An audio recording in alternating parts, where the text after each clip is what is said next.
Julia, on vous offre une nouvelle tablette Oui. ou ça marche? Ça y est, moi je veux bien une Un nouvelle petit réseau?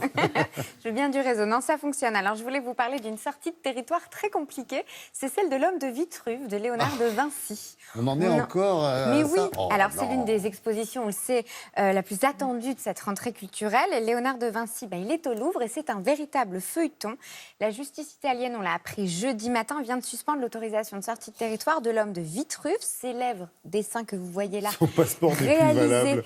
par Léonard de Vinci, qui devait être prêté au musée du Louvre. D'autres prêts sont menacés, il n'y a pas que cette œuvre-là. C'est une décision qui vient du tribunal italien et c'est une association, l'association Nostra, qui est derrière. Et cette association, elle défend le patrimoine italien. Elle dit que c'est une trop grande mise en danger.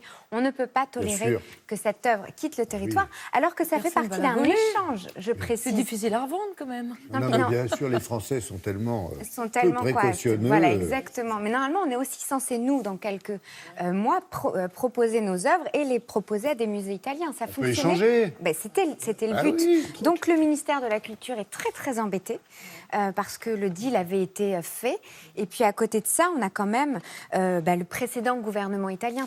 Tout vient de là, dans lequel la Ligue de Matteo Salvini avait dit, à l'époque, Leonardo, il est italien, il n'est pas français. Il a vécu 3 ans en France, il est mort là-bas, mais ça ne fait pas de lui un Français. Oui. Voilà, Pareil pour Leonardo DiCaprio, pour ceux qui confondent. Voilà.